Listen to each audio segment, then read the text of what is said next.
तो हेलो दोस्तों, tales of herding God's के एक और जबरदस्त नए एपिसोड में आपका स्वागत है।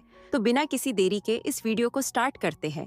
जैसा कि हमने लास्ट एपिसोड में देखा था कि माउंट मेरू के कुछ मंक्स और ओल्ड रूले बैटलफील्ड की ओर आ गए थे और पहाड़ पर बैठे सभी मंक्स नहीं रुके और माउंट मेरू का ऑपरेशन धीरे धीरे बैटलफील्ड की ओर, जहां इंपीरियल प्रिसेप्टर की फाइट हो रही थी, वहां बढ़ने लगा। तो दोस्तों, अगर आपने इसके पहले का एपिसोड नहीं देखा है तो उसका लिंक आपको डिस्क्रिप्शन में मिल जाएगा। और दोस्तों, हम 1 के सब्सक्राइबर्स के बहुत करीब है, तो जल्दी से चैनल सब्सक्राइब कर 1 के कंप्लीट करवा दो यार। तो अब नॉवल में आगे इंपीरियल प्रिसेप्टर अभी भी टीचर पुअर और बाकी लोगों से लड़ रहा था और पूरी कोशिश कर रहा था कि माउंट मेरू के पहुंचने से पहले इन सभी स्ट्रॉन्ग प्रैक्टिशनर्स को खत्म कर दे। इसी समय ओल्ड रूले की आवाज शांति से गूंजी, इंपीरियल प्रिसेप्टर दाओ फ्रेंड्स, क्या आप मेरी एक रिक्वेस्ट मान सकते हैं? इंपीरियल प्रिसेप्टर की सोर्ड चुई फैल गई और उसने टीचर पुअर और ब्रॉन्ज मास्क्ड मैन का पीछा रोक दिया। मुस्कुराते हुए उसने कहा, रूले प्लीज बोलिए। ओल्ड रूले ने सोलम स्वर में कहा, बहुत अच्छा, दाओ फ्रेंड्स कृपया हाथ रोक लीजिए। टीचर पुअर और बाकी लोग आगे बढ़ने ही वाले थे, लेकिन रूले की बात सुनकर एक पल के लिए रुक गए। ट्रू लॉर्ड तियन लगातार खून खांस रही थी क्योंकि इंपीरियल प्रिसेप्टर की सोर्ड ची से उसका हार्ट और लंग्स घायल हो चुके थे। उसने तीखे स्वर में कहा, ओल्ड रूलाय, क्या तुम इस ईवल को खत्म करने के लिए हाथ मिलाने आए हो? ओल्ड रूलाय ने सिर हिलाकर मना किया। वॉन्डरर ली के भाव बदले और उसने स्नीयर करते हुए कहा, क्या ग्रेट थंडरक्लैप मॉनेस्ट्री भी हेवनली डेविल कल्ट की तरह इटर्नल पीस एम्पायर के कुत्ते बन गए हैं? ओल्ड रूलाय ने फिर से सिर हिलाया। टीचर पुअर ने इंडिफरेंट स्वर में कहा, ओल्ड डाओ फ्रेंड, सस्पेंस मत रखो, सीधे कहो। ओल्ड रूलाय हंसे और बोले, मैं यहाँ गुड कर्मा बनाने और इस कॉन्फ्लिक्ट को सेटल करने आया हूँ। यहाँ मौजूद हर कोई कल्टीवेटर है। अगर हम लड़ते ही रहे तो कितने हीरोज गिरेंगे, कितनी इनहेरिटेंसेस मिट जाएंगी। क्यों ना हॉस्टिलिटी को फ्रेंडशिप में बदला जाए और आपसी कर्मा का अंत किया जाए। इंपीरियल प्रिसेप्टर की नजर थोड़ी डगमगाई, लेकिन उसने कुछ नहीं कहा। ओल्ड रूलाय ने उसकी ओर देखकर मुस्कुराते हुए कहा, इंपीरियल प्रिसेप्टर काइंड पर्सन है और कभी मेरे ग्रेट थंडरक्लैप मॉनेस्ट्री आए थे, तब मैंने उन्हें बुद्धिज्म और महायाना समझाया और गुड कर्मा बना। क्या इंपीरियल प्रिसेप्टर उस गुड कर्मा को इस ओल्ड मंक को लौटा सकते हैं? इंपीरियल प्रिसेप्टर ने गंभीर स्वर में कहा, उस समय मैं यंग था और नॉलेज की खोज में ट्रैवल कर रहा था। ग्रेट थंडरक्लैप मॉनेस्ट्री पहुंचा तो रूले ने सेक्टेरियन बायस नहीं रखा और मेरी कल्टीवेशन गाइड की, इसलिए मैं आधा डिसाइपल माना जा सकता हूँ और गुड कर्मा लौटाना उचित है। लेकिन क्या यह टाइगर को पहाड़ में वापस छोड़ना नहीं होगा? ये लोग रिबेलियन के मास्टरमाइंड हैं। क्या ये सच में रुक जाएंगे? अगर फिर रिवोल्ट हुआ तो फिर लाइव्स जाएंगी। रूले, आप बेनेवोलेंट हैं, मेरी चिंता समझते होंगे। ओल्ड रूले मुस्कुराए और बोले, यह ओल्ड मंक इन्हें ग्रेट थंडरक्लैप मॉनेस्ट्री में कन्वर्ट कराएगा और मंडेन वर्ल्ड के मामलों में इंटरफियर नहीं करने देगा। इंपीरियल प्रिसेप्टर को ये कैसा लगता है? इंपीरियल प्रिसेप्टर ने कोई ओपिनियन नहीं दिया। ओल्ड रूलाय ने टीचर पुअर और बाकी लोगों की ओर देखते हुए कहा, आप सब अपने टाइम के आउटस्टैंडिंग टैलेंट्स थे, पूरी लाइफ पावरफुल रहे और एक ईरा की स्प्लेंडर बने। क्या आप आर्म्स डाउन रखकर बुद्धिज्म एक्सेप्ट करना चाहेंगे? ट्रू लॉर्ड, तियन ने स्नीयर करते हुए कहा, ओल्ड रूलाय हमारे और ग्रेट थंडरक्लैप मॉनेस्ट्री के साथ मिलकर इस ईवल को खत्म करना आसान होगा। अगर अभी यह चांस छोड़ दिया तो क्या तुम्हारा मॉनेस्ट्री सेफ रहेगा? इंपीरियल प्रिसेप्टर हमें खत्म करने के बाद बुधा को भी नहीं छोड़ेगा। अभी क्यों नहीं डेविल सबड्यूइंग मेथड्स दिखाकर उस पर हमला करते? ओल्ड रूलाय मुस्कुराए और शांत स्वर में बोले, इंपीरियल प्रिसेप्टर हमारे बुद्धिज्म के साथ जैसा भी बिहेव करे, बिलीवर्स फिर भी रहेंगे, देव हों या डीमन। जब तक कन्विक्शन है, बुद्धिज्म नष्ट नहीं होगा ना, सपोर्ट से फलेगा। अगर तुम ग्रजेस छोड़ सको तो मेरे साथ चलो, अगर नहीं तो समझो हमारा कार्मिक बॉन्ड नहीं है। ये ओल्ड मंक विदा लेता है। अचानक आसमान से कई फिगर्स तेजी से उतरे और इंपीरियल प्रिसेप्टर के पीछे आकर खड़े हो गए। ये इटर्नल पीस एम्पायर के 100 जनरल्स थे, जिनके आर्मर खून से सने थे और जिनके भीतर की बैटल इंटेंट आसमान तक उठ रही थी। ड्यूक वे ने मुंह फाड़कर ड्यूक वे हैरानी से बोला, क्या हुआ? रूले भी तमाशा देखने आ गया है? क्या फायदा उठाने आया है इंपीरियल प्रिसेप्टर? हमें इस बूढ़े मंक और बाकी बॉल्ड लोगों को साफ करने दो। इंपीरियल प्रिसेप्टर ने हाथ उठाकर उसे रोक दिया और धीमी आवाज में इंपीरियल प्रिसेप्टर ने कहा, दोनों पक्षों को नुकसान पहुंचना ठीक नहीं। ओल्ड रूलाय का मीडिएशन के लिए आना एक अच्छी बात है। ड्यूक वे उलझन में पड़ गया और ड्यूक वे बोला, ये साफ साफ फायदा उठाने आए हैं। इस मौके पर रेबल्स के मास्टरमाइंड्स को ग्रेट थंडरक्लैप मॉनेस्ट्री में रिक्रूट करके अपनी ताकत बढ़ाना चाहते हैं। ये सब पावरफुल लोग हैं। इन्हें छोड़ना मतलब टाइगर को पहाड़ में वापस छोड़ना, बाद में एंडलेस ट्रबल होंगे। इंपीरियल प्रिसेप्टर, 3 बार सोचिए। इंपीरियल प्रिसेप्टर मुस्कुराया और इंपीरियल प्रिसेप्टर ने बोला, ओल्ड रूलर ने वचन दिया है कि बुद्धिज्म में कन्वर्ट होने के बाद ये मंडेन वर्ल्ड के मामलों में इंटरफियर नहीं करेंगे, तो मैं उस पर भरोसा करता हूँ। ड्यूक वाई ने आंखें फैलाकर ड्यूक वाई ने कहा, आप सच में भरोसा कर रहे हैं? सिर पर बाल न रखने वाले आदमी पर जरूरी काम में भरोसा नहीं करना चाहिए। वह आगे कुछ कहता, उससे पहले इंपीरियल प्रिसेप्टर ने हाथ उठाकर इंडिफरेंट स्वर में इंपीरियल प्रिसेप्टर ने कहा, ओल्ड रूलर बुद्धिज्म का हेड है।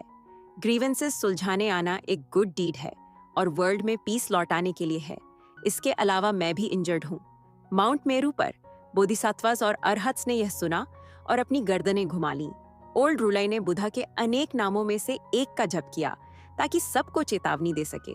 फिर मुस्कुराकर बोला, ओल्ड रूलर बोला, जब इंपीरियल प्रिसेप्टर ग्रजेस सुलझाने को तैयार हैं, तो आप लोग क्या कहते हैं? Teacher poor. और बाकी लोगों ने एक दूसरे को देखा और चुपचाप सिर हिला दिया। अगर वे बुद्धिज्म में कन्वर्ट होने को राजी न होते तो ओल्ड रूलर एक उंगली भी नहीं उठाता। ग्रेट थंडरक्लैप मॉनेस्ट्री के सभी स्ट्रॉन्ग प्रैक्टिशनर्स के चले जाने के बाद वे निश्चित रूप से इंपीरियल प्रिसेप्टर के हाथों मारे जाते। ओल्ड रूलर का सभी स्ट्रॉन्ग प्रैक्टिशनर्स को साथ लाना यह दिखाता था कि वह पूरी तरह प्रिपेयर्ड था। अगर वे कन्वर्ट हो जाते तो इंपीरियल प्रिसेप्टर भी आगे प्रोब करने की हिम्मत नहीं करता। ओल्ड रूलर मुस्कुराया और बोला, जब सभी सीनियर ब्रदर्स और सिस्टर्स ग्रजेस छोड़कर बुद्धिज्म में आने को तैयार हैं, तो यह वर्ल्ड इल्यूजन है और आप निश्चित रूप से दाव प्राप्त करेंगे। इंपीरियल प्रिसेप्टर ने ब्रॉन्ज मास्क्ड मैन की ओर इशारा किया और इंपीरियल प्रिसेप्टर ने कहा, रूलाय, ये व्यक्ति यहीं रहेगा। ब्रॉन्ज मास्क्ड मैन के दिल में ठंडक दौड़ गई। ओल्ड रूलाय की भौहें हल्की सी सिकुड़ी। माउंट मेरू के एपरिशन पर बोधिसत्वास, अरहत्स और वेनरेबल्स ने बुद्धा के नामों का जप किया। इंपीरियल प्रिसेप्टर मुस्कुराते हुए बोला, वह यहीं रहेगा। उनकी आवाज हल्की थी, लेकिन टोन अनक्वेश्चनेबल और नॉन नेगोशिएबल थी। ओल्ड रूलर ने आह भरी और ओल्ड रूलर बोला, इस काइंड मैन का बुद्धिज्म से कोई फेट नहीं। Teacher poor fellow senior brothers and sisters, कृपया माउंटेन पर आइए। टीचर पुअर और बाकी लोग एक पल हिचके। उन्होंने ब्रॉन्ज मास्क्ड मैन की ओर देखा, फिर दांत भींचकर माउंट मेरू की ओर बढ़ गए और एक साथ बोले, हम सॉरी। ओल्ड रूलर ने शांत स्वर में ओल्ड रूलर बोला, और कुछ कहने की जरूरत नहीं, मैं समझता हूँ। ब्रॉन्ज मास्क्ड मैन जोर से हंसा और ब्रॉन्ज मास्क्ड मैन बोला, इंपीरियल प्रिसेप्टर, अब मेरे साथ क्या करोगे? इंपीरियल प्रिसेप्टर ने एक्सप्रेशनलेस होकर इंपीरियल प्रिसेप्टर ने बोला, तुम्हें पकड़कर कैपिटल सिटी ले जाऊंगा। एम्परर से मिलने। ब्रॉन्ज मास्क्ड मैन अजीब टोन में। ब्रॉन्ज मास्क्ड मैन बोला, मुझे कैपिटल सिटी ले जाकर एम्परर से मिलवाओगे? फिर देखते हैं इंपीरियल प्रिसेप्टर की सोर्ड कितनी तेज है। उसने धीरे से अपनी हथेली उठाई और अचानक अपने ब्रॉन्ज मास्क पर दे मारी। मास्क टुकड़ों में टूट गया और उसके नीचे का चेहरा भी नष्ट हो गया। मरते हुए उसने कहा, ब्रॉन्ज मास्क्ड मैन बोला, लिंग फैमिली का एम्पायर एक दिन तुम्हारे हाथों ही डिस्ट्रॉय होगा। इंपीरियल प्रिसेप्टर, उसका सिर फट गया और वह तुरंत मर गया, लेकिन उसका शरीर सीधा खड़ा रहा और कभी गिरा नहीं। ड्यूक वे और बाकी लोग चिल्लाते हुए आगे बढ़े, जबकि इंपीरियल प्रिसेप्टर बिल्कुल स्थिर खड़ा रहा। उसने ब्रॉन्ज मास्क्ड मैन को तब नहीं रोका जब वह जानबूझकर अपनी जान लेने वाला था। दूर पहाड़ पर छिनमू ने यह देखा तो उसकी आंखों के कोने हल्के से कांप गए, क्योंकि इंपीरियल प्रिसेप्टर का वह वाक्य बोलना ही ब्रॉन्ज मास्क्ड मैन को सुसाइड के लिए मजबूर करना था। मास्क के नीचे चाहे कोई भी हो, वह रॉयल फैमिली का कोई हाई लेवल व्यक्ति ही होना था, जिसका एम्परर के लिए बहुत बड़ा महत्व था। अगर उसे जिंदा पकड़कर इंपीरियल प्रिसेप्टर कैपिटल सिटी ले जाकर एम्परर से मिलवाता तो न सिर्फ एम्परर एम्बैरेस्ड होता, बल्कि मिनिस्टर्स के दिल भी डगमगा जाते। यह एम्परर के लिए भी एक प्रॉब्लम बन जाता कि उसे मारे या न मारे। जब उसका असली चेहरा सामने आता तो एम्परर की प्रेस्टीज को भारी झटका लगता और सोसाइटी के हर लेवल पर लोग चुपचाप चर्चा करते कि रिबेलियन की मंशा उस आदमी की थी या एम्परर की। उस समय इंपीरियल प्रिसेप्टर की प्रेस्टीज एम्परर से भी ऊपर हो जाती और ज्यादातर मिनिस्टर्स का झुकाव भी उसी की ओर हो जाता, यहाँ तक कि एम्परर भी उससे गार्ड करने लगता। अगर एम्परर और इंपीरियल प्रिसेप्टर के बीच इंटरनल कॉन्फ्लिक्ट शुरू होता तो एम्पायर खतरे में पड़ जाता और लिंग फैमिली भी डेंजर में आ जाती। रॉयल फैमिली के हायर अप के रूप में ब्रॉन्ज मास्क्ड मैन को अपनी जान लेनी ही थी। वह लिंग फैमिली को डिफेंसिव पोजीशन में नहीं डाल सकता था, न ही उसकी इज्जत मिट्टी में मिला सकता था। इसीलिए उसे खुद को डिसफिगर करना पड़ा ताकि कोई उसकी ट्रू आइडेंटिटी न पहचान सके। इंपीरियल प्रिसेप्टर ने उसे नहीं रोका क्योंकि वह चाहता था कि वह अपनी जान ले ले। वह उसे कैपिटल सिटी ले जाकर एम्परर से मिलवाना नहीं चाहता था। अगर वह खुद को डिसफिगर न करता तो इंपीरियल प्रिसेप्टर उसे ऐसा करने में मदद करता। इंपीरियल प्रिसेप्टर एम्परर के चेहरे पर तमाचा नहीं मारना चाहता था, न ही लिंग फैमिली की रेपुटेशन को चोट पहुंचाना चाहता था। यही बेस्ट कंक्लूजन था। अगर इंपीरियल प्रिसेप्टर सच में इस ब्रॉन्ज मास्क्ड मैन को कैपिटल ले जाता तो इसका मतलब यही होता कि वह थ्रोन हथियाने और रिबेलियन करने वाला है। लेकिन अब ऐसा लगता था कि थ्रोन उसके लिए मायने नहीं रखता था। वह सिर्फ इटर्नल पीस एम्पायर को बोरो करके अपनी एस्पिरेशन पूरी करना चाहता था। 3 इमॉर्टल डीड्स को अचीव करना चाहता था। वह सेंट बनना चाहता था। माउंट मेरू से ओल्ड रूलाई ने इंपीरियल प्रिसेप्टर को सैल्यूट किया और ओल्ड रूलाई बोला, इंपीरियल प्रिसेप्टर, अब जब सब सेटल हो गया है तो यह ओल्ड मंक विदा लेता है। इंपीरियल प्रिसेप्टर ने फॉर्मेलिटीज लौटाते हुए इंपीरियल प्रिसेप्टर कहा, टेक केयर रूलाई। माउंट मेरू का एपरिशन पश्चिम की ओर तैर गया। Teacher poor, true lord Teeyan और बाकी लोग पीछे मुड़कर देख रहे थे। Imperial preceptor bronze masked man का सिर काटने का आदेश दे रहा था ताकि वहीं दफना दिया जाए। बिना सिर वाला शरीर कॉफिन में रखा गया और कैपिटल ले जाने की तैयारी की गई। वॉन्डरर ली ने आह भरी और वॉन्डरर ली बोला, दाओ ब्रदर रूलाई, अगर तुम ना होते तो। ओल्ड रूलाई ने सिर हिलाया और ओल्ड रूलाई बोला, और कुछ कहने की जरूरत नहीं। इंपीरियल प्रिसेप्टर पहले से ही मेरी ग्रेट थंडर क्लैप मॉनेस्ट्री से डिससैटिस्फाइड है। चलो माउंटेन लौटते हैं। मुझे लगता है मेरा सिंफुल डिसाइपल मौका पाकर अपनी बांह वापस लेने लौट गया है। अगर समय पर पहुंचे तो शायद उससे मुलाकात हो जाए। पहाड़ के मंक्स स्टंड रह गए। माउंट मेरू का एपरेशन उस पहाड़ के पास से गुजरा जहां छिनमू और बाकी लोग थे। नीचे से फिर स्नीयर सुनाई दिए। बॉल्ड डोंकीज, बोधिसत्वास, अरहत्स और वेनरेबल्स एक के बाद एक चिल्लाए, डेविल पाथ के इविल क्रीचर्स। ओल्ड रूलाई ने सिर हिलाया और माउंट मेरू को रोक दिया। उसने नीचे देखा और हथेलियां जोड़कर कहा। ओल्ड रूलाई बोला, सीनियर ब्रदर। अधिकांश हॉल मास्टर्स और गार्डियंस हैरान रह गए। सोर्ड हॉल मास्टर ने हल्के से छिनमू की ओर सिर हिलाया, लेकिन छिनमू ने हाथ हिलाया और सिर झुकाकर छिनमू ने कहा, सीनियर ब्रदर। ओल्ड रूलाई के चेहरे पर एस्टॉनिशमेंट आया। उसने सिर एक हिलाया और सबको लेकर आगे बढ़ गया। राइट गार्डियन, सुएबिये ने बड़बड़ाकर कहा। कल्ट मास्टर, आपने उस बॉल्ड डोंकी की ग्रीटिंग क्यों लौटाई? अब आपकी ट्रू आइडेंटिटी सामने आ गई है। वह डैम्ड ओल्ड बॉल्ड जरूर आप पर नजर रखेगा। कुछ न कुछ जरूर होगा। छिनमू मुस्कुराया और छिनमू ने बोला, सेक्रेड कल्ट मास्टर होने के नाते जब उसने मुझे इक्वल मानकर ग्रीटिंग दी तो मैं उसे लौट आए बिना नहीं रह सकता। मैं अपनी आइडेंटिटी हमेशा हाइड नहीं कर सकता और न ही तुम सबका फेस या सेक्रेड कल्ट का फेस फेंक सकता हूँ। सबने एक साथ कहा, हम इस चेहरे को पसंद नहीं करेंगे। माउंट मेरू की एपरिशन पर एक बोधिसत्वा ने अपने पाल्म्स जोड़ लिए और उस बोधिसत्वा ने कहा, माय बुदा। इंपीरियल प्रिसेप्टर ने कहा था कि वह इंजर्ड है तो हमने उस चांस का फायदा क्यों नहीं उठाया। ओल्ड रूलाई ने एमिएबली और जेंटली कहा, ये रियल था या फिर फेक। बोधिसत्वा एक पल के लिए स्टन्ड हो गया। फिर उस बोधिसत्वा ने कहा, डिसाइपल को नहीं पता।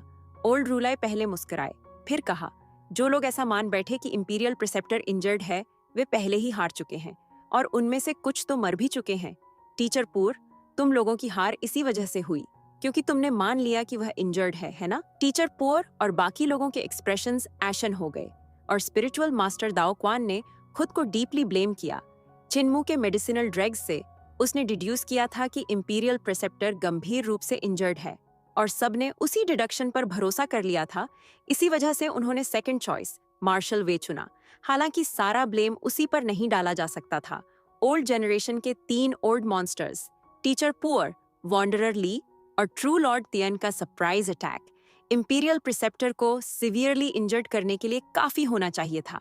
ये तीनों आज की दुनिया की पीक एग्जिस्टेंसेस थे। एबिलिटी हो या रेप्यूटेशन, मार्शल वर्ल्ड में वे बिल्कुल टॉप पर थे। इन 3 सीनियर्स की एबिलिटी पर कोई डाउट नहीं करता था। इसलिए भले ही इंपीरियल प्रिसेप्टर को 500 ईयर्स में एक बार पैदा होने वाला जीनियस कहा जाता हो और उसकी रेप्यूटेशन बहुत ऊंची हो, फिर भी उसे इन तीनों से कंपेयर नहीं किया जा सकता था। इसी वजह से सभी को पूरा भरोसा था कि इंपीरियल प्रेसेप्टर सिवियरली इंजर्ड हो चुका है। बात की छोटी छोटी डिटेल्स ने इस बिलीफ को और मजबूत किया, जैसे इंपीरियल कॉलेज में लेक्चर देने का इवेंट, जहां उसने सिर्फ 2 दिन लेक्चर दिया था और वूंड की स्मेल को छुपाने के लिए परफ्यूम का इस्तेमाल किया गया था। फिर ड्रैगन राइडर सेक्ट के ड्रैगन किंग का रात में इंपीरियल प्रिसेप्टर्स के मैनर में आना और सेफली वापस लौट जाना। इंपीरियल प्रिसेप्टर उसे रोक नहीं पाया था। इंपीरियल प्रिसेप्टर और लिटिल जेड कैपिटल के वॉन्डरर जेन के बीच बैटल में भी इंपीरियल प्रिसेप्टर की इंजरीज रिलैप्स हो गई थीं। इसी वजह से उसे चिनमू, इस लिटिल डिवाइन डॉक्टर को दिन रात अपने शरीर की केयर के लिए साथ रखना पड़ा। स्पिरिचुअल मास्टर, दाओ क्वेन की डिडक्शन और दूसरी तमाम बातें यही इंडिकेट कर रही थीं कि इंपीरियल प्रिसेप्टर की इंजरीज रिलैप्स हो चुकी थीं। इसके बाद यह भी डिड्यूस किया गया कि चिनमू के ट्रीटमेंट के साथ भी उसे रिकवर होने में कम से कम 1 महीना लगेगा, और यह सब इंपीरियल प्रिसेप्टर पर हुए एम्बुश से शुरू हुआ था। शुरुआत से ही वे उसके स्कीम में इस्तेमाल होने के लिए डेस्टिन्ड थे। वो 2 चॉइसेस भी स्कीम का ही हिस्सा थीं। असल में कभी वो 2 चॉइसेस कभी थीं ही नहीं, सिर्फ एक ही थी। ओल्ड रूलाई ने इंडिफरेंटली कहा, 500 साल में एक बार पैदा होने वाले जीनियस से निपटना इतना भी आसान नहीं होता। ये 500 साल सिर्फ उसकी विजडम, एप्टीट्यूड और कॉम्प्रिहेंशन की बात नहीं करते, बल्कि उसकी स्ट्रैटेजीज और टैक्टिक्स भी ऐसी होती हैं जो 500 साल में एक बार ही देखने को मिलती हैं। अगर ऐसा जीनियस सेंट नहीं बन पाया तो वह लॉलेस डेविल बन जाएगा, और यह दुनिया के लिए फॉर्चुइटस नहीं होगा। बिलीव। फिर ओल्ड रूलाई मुस्कुराए और कहा, फूल। वहां खड़े सभी लोग बिविल्डर्ड हो गए। उन्हें समझ नहीं आया कि ओल्ड रूलाई ने ऐसा क्यों कहा, लेकिन उन्हें महसूस हुआ कि उसकी बातें कंसाइज और कॉम्प्रिहेंसिव थीं, जिनमें डीप मीनिंग छुपा हुआ था। बेगर सेक्ट मास्टर, ची दायू ने कहा, उसने हेवनली डेविल कल्ट से अलायंस कर लिया है और वह लॉलेस डेविल बनने के लिए डेस्टिन्ड है। अफसोस बस इतना है कि हमें हेवनली डेविल कल्ट के नए कल्ट मास्टर के बारे में पता नहीं। ओल्ड रूलाई मुस्कुराए और कहा, हमें पता है यह वही यंग मैन है जिसने मुझे ग्रीटिंग दी थी। सोचने पर लगता है इस ओल्ड मंक का उससे डेस्टिनी का रिश्ता था। मैं उसे ग्रेट थंडरक्लैप मॉनेस्ट्री लाकर एनलाइटन करना चाहता था, लेकिन अफसोस डेस्टिनी अचानक टूट गई और किसी और वंडरफुल बीइंग को ट्रांसफर हो गई। टीचर पुअर और माउंट मेरू पर मौजूद ज्यादातर मंक्स हक्का बक्का रह गए। तभी एक मंक ने कहा, ये वही है। तभी ओल्ड रूलाई मुस्कुराए और कहा, इट्स हिम।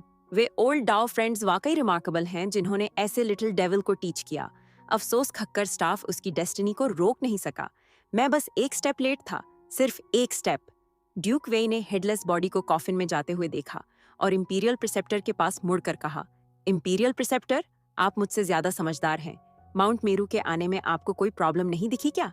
ये साफ था कि ये लोग मौके का फायदा उठाने और टीचर पोर और बाकी ओल्ड मॉन्स्टर्स को बचाने आए थे, ताकि उनके ग्रेट थंडरक्लैप मॉनेस्ट्री की पावर बढ़े। अगर इन लोगों को अभी नहीं हटाया गया तो फ्यूचर में ये बड़ी प्रॉब्लम बन सकते हैं। तभी इंपीरियल प्रिसेप्टर ने शांत और कंपोज्ड स्वर में कहा, टीचर पोर और बाकी के पास बस 10 से 20 साल बाकी हैं, इसलिए उनकी कोई चिंता नहीं है। ओल्ड रूलाई को उन्हें बचाने दो। मैं ओल्ड रूलाई की एक्शंस को समझता हूँ। यही उम्मीद थी कि वह मौके का फायदा उठाएगा। मैं इंजर्ड था, इसलिए रोकने की स्ट्रेंथ नहीं थी। ड्यूक वाई ने सस्पिशन भरी नजर से देखा और कहा, सच में यह इंजरीज रियल है या फेक? इंपीरियल प्रिसेप्टर ने गंभीर स्वर में ड्यूक वे को कहा, यह रियल है। ड्यूक वे ने फिर इंसिस्ट करते हुए कहा, are you sure? Imperial preceptor ने उसका सामना करते हुए स्काउल किया और फिर से ड्यूक वे को कहा, ऑफ कोर्स बिल्कुल रियल इंजरीज है। तुम खुद कल्ट मास्टर लेवल की एग्जिस्टेंसेस से लड़कर देखो, और उनमें से 3 गॉड लाइक एग्जिस्टेंसेस भी थे। जब तुम्हारी उनसे डेथली फाइट हो तो मैं कैसे अनस्केथ्ड रह सकता हूँ? तभी ड्यूक वेई ने रिजेंटफुली कहा, आई डोंट बिलीव। मैं मूर्ख होता अगर मान लेता। मैं तुम्हारे शब्दों पर भरोसा नहीं करूंगा। जो लोग तुम पर भरोसा किए वे अब कॉफिन्स में पड़े हैं और 1 इंच भी मूव नहीं कर सकते। इंपीरियल प्रिसेप्टर ने सोचते हुए कहा, एक्चुअली मैं कभी कभी काफी ट्रूथफुल भी हूँ। ड्यूक वेई ने हंसते हुए कहा, इसीलिए आप दूसरों को इतना आसानी से ट्रिक कर सकते हैं। मैं आपको पढ़ नहीं सकता। तुम जानो कि कॉफिन में कौन है? इंपीरियल प्रिसेप्टर ने सिर शेक किया और ड्यूक वेई को कहा, मैं नहीं बता सकता। ड्यूक वेई ने विस्पर करते हुए इंपीरियल प्रिसेप्टर को कहा, मुझे पता चल जाएगा, भले ही आप न कहें।